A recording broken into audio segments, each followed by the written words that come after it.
বাংলাদেশ নারী দলের অধিনায়ক নিগার সুলতানা জ্যোতি তার টিমমেটদের দিয়ে চুলে তেল দেওয়ান, মাথা টেপান, প্রয়োজনে কিটব্যাক টানান, ডেকে বলেন এই কিটব্যাক নিয়ে আয়। শুধু তাই না, প্রয়োজনে কাউকে না কাউকে নিজের রুমে ডেকে চড়থাপ্পড় দেন। দিয়েই ক্ষান্ত হন না, তিনি আবার লাথিও খান, তলপেটে লাথি খান। লাথি খেয়ে তার অ্যাপেন্ডিসাইটিসের ব্যথা উঠে যায়, হাসপাতালে ভর্তি করতে হয়। আমার বক্তব্য না, সাবেক অধিনায়ক জাহানারা আলম ঠিক এরকম বিস্ফোরক একটা ইন্টারভিউ দিয়েছেন আমার সাবেক কলিগ মাসুদ পারভেজ ভাইকে কালের কণ্ঠে। ইন্টারভিউটা কয়েকবার পড়েছি, খুব ইন্টারেস্টিং ইন্টারভিউ, সিরিয়াস সব অভিযোগ আনা হয়েছে এবং এই অভিযোগের পরিপ্রেক্ষিতে বাংলাদেশ ক্রিকেট বোর্ড জানিয়েছে এর সব কিছু ভিত্তিহীন কিংবা অসত্য কিংবা এগুলোর কোনো যুক্তিগত ভিত্তি নাই, তারা এগুলো ডিনাই করেছে। বাংলাদেশ ক্রিকেট বোর্ডের জায়গায় থাকলে আপনি আমিও একই রকম স্টেটমেন্ট দিতাম। এখন এই যে 10-12 বছর আমি কাজ করেছি, ক্রীড়া সাংবাদিকতা করেছি, ওই সময়ের অভিজ্ঞতা থেকে বলতে পারি জাহানারা আলম যা বলেছে আমি তার বড় একটা অংশ বিশ্বাস করি। আবার বলছি, জাহানারা আলম কালের কণ্ঠে পারভেজ ভাইকে দেওয়া ইন্টারভিউতে যা যা বলেছে আমি তার একটা বড় অংশ বিশ্বাস করি, বিসিবি যাই বলুক। তিনি মঞ্জুরুল ইসলাম মঞ্জুর কথা বলেছেন, ওই সময়ে ম্যানেজার ছিলেন। তিনি জাহানারাকে অপমান করতেন, টিজ করতেন।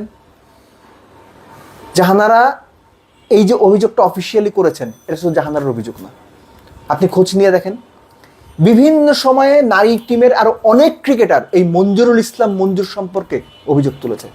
কেউ সাংবাদিকের কাছে বলেছে, কেউ নিজেদের কোরামে বলেছে, অন্য প্লেয়ারের কাছে বলেছে, বিসিবিতে বলেছে, কোনো লাভ হয়নি। সো মঞ্জুরুল ইসলাম মঞ্জুর বিরুদ্ধে যে অভিযোগ, এটা আমি প্রথম শুনলাম, ব্যাপারটা এরকম না। এর আগে আরো 4-5টা ইনসিডেন্ট আছে। এটা হচ্ছে সবচেয়ে ভদ্রতম অভিযোগ যে অপমান করতেন, টিজ করতেন। এর বাইরেও তার এগেনস্টে গুরুতর অভিযোগ রয়েছে। সো জাহানারা আলম এমনি এমনি এই কথাগুলো বলেছেন, এটা আমার মনে হয় না, আমি এটা বিশ্বাস করি না। সব সত্যি সেটা আমি বলছি না, কিন্তু একটা বড় অংশ সত্যি হওয়ার সম্ভাবনা বেশি। আপনি আমার সঙ্গে একমত না হতে পারেন, আপনি বিসিবির স্টেটমেন্ট বিশ্বাস করতে পারেন, আপনি ধরে নিতে পারেন যে নিগার সুলতানা জ্যোতি এরকম কোনো কিছু করে না, চুলে তেল দেওয়ায় না, চুল টেপায় না, চড়থাপ্পড় দেয় না, নিজে তলপেটে লাথি খেয়ে হসপিটালে ভর্তি হয় না, এরকম কোনো কিছু হয় না, আপনি সেটা মনে করতে পারেন। কিন্তু যে সিনারিও বাংলাদেশের নারীদের ড্রেসিং রুমে হয়, যে স্ট্রাকচারের মধ্যে তাদেরকে রাখা হয়, পুরুষ দলের যে ড্রেসিং রুমের গ্রুপিং, কোরাম, এটারই একটা এক্সটেন্ডেড ভার্সন হচ্ছে মেয়েদের ড্রেসিং রুমে, মানে বা নারী ক্রিকেটে। এবং কিছু জায়গাতে, কিছু বাই সাম ইনস্ট্যান্ট, পুরুষদের চাইতে মেয়েদের ড্রেসিং রুমের এই কোরাম আরো বেশি ভয়াবহ, আরো বেশি নোংরা। আমি নোংরা শব্দটা বলতে বাধ্য হলাম। এখানে কোচ, ভিডিও অ্যানালিস্ট, ম্যানেজার অনেকে অনেক রকম রোল প্লে করেন, অনেক রকমভাবে ইনভলভ। এবং মেয়েদের টিমে যারা কোচ হচ্ছেন, কে কোন যোগ্যতায় কেন কোচ হচ্ছেন, সেটারও কোনো যুক্তিগত ভিত্তি আপনি পাবেন না। এটা নিয়ে আমি পরবর্তী একটা বড় আলোচনা করব। শুধু মেয়েদের টিমের কোচ না, বিসিবির কোচিং প্যানেলে কোচ, দেশি কোচদের নিয়োগ দেওয়ার পুরো ব্যাপারটা নিয়ে।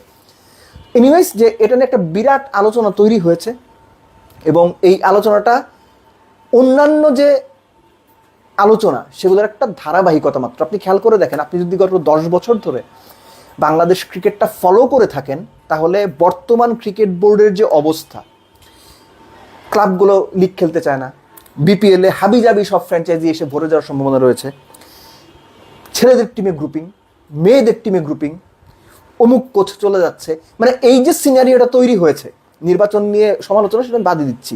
আপনি গত 10 বছর এরকম বিসিবি দেখেছেন? বর্তমান বিসিবি গত 10 বছরের মধ্যে সবচেয়ে ভলনারেবল অবস্থায় আছে মাঠের ক্রিকেটে, সাংগঠনিকভাবে। বাংলাদেশ ক্রিকেট বোর্ডকে গত এক যুগে এতখানি দুর্বল আমি কখনো দেখিনি। এত সমস্ত ঘটনা গত এক যুগে আমি কখনো দেখিনি। শেষ করবো জাস্ট একটা কথা বলে, যে during tournament, world cup, Nigar Sultana জ্যোতির যে অ্যাপ্রোচ, অ্যাটিটিউড, এগুলো নিয়ে সমালোচনা হয়েছে না? অনেকেই বলেন, তার টিমমেটরা বলেন, তিনি তার টিমমেটদের সতীর্থ কিংবা কলিগ হিসেবে ট্রিট করেন না, তার সার্ভেন্ট হিসেবে ট্রিট করেন, যে ওরা আমার আন্ডারে খেলে, তাদের সাথে যা খুশি তাই আচরণ করা যায়। মাঠে বিভিন্ন সময়ে তার এই অ্যাগ্রেশন দেখা গেছে। মাঠের ক্রিকেটে অ্যাগ্রেশন খুব দরকার, কিন্তু সেই অ্যাগ্রেশনটা যখন বেয়াদবিতে রূপ নেয়, সেই অ্যাগ্রেশনটা যখন আননেসেসারি ডমিনেন্সের রূপ নেয়, ইটস এ সিরিয়াস প্রবলেম। এটা তো চোখে দেখা ঘটনা যে তার অ্যাপ্রোচ নিয়ে প্রশ্ন উঠেছে, মানুষজন সমালোচনা করেছে। তিনি ক্যাপ্টেন হিসেবে তার টিমমেটদের সঙ্গে যেভাবে আচরণ করেছেন সেটা সমালোচনার যোগ্য। তো সেটা যদি আপনি চোখে দেখে থাকেন, তাহলে আপনার চোখের দেখার বাইরে ড্রেসিং রুমে কি হয়? তিনি রুমে ডেকে নিয়ে কাউকে থাপ্পড় দেন, এটা আপনি বিশ্বাস করতে পারেন না? পারা উচিত। তিনি কাউকে দিয়ে ব্যাগ টানতে বলেন, যিনি মাঠেও এরকম করতে পারেন, মাঠের বাইরে তো বলতেই পারেন আমার ব্যাগটা নিয়ে আয়, করতেই পারেন। বাংলাদেশে এরকম উদাহরণ ভরি ভরি আছে, বসরা বলে এই আমার ওটা নিয়ে আসো। So these are serious problems. এই প্রবলেমসগুলোর সমাধান কি?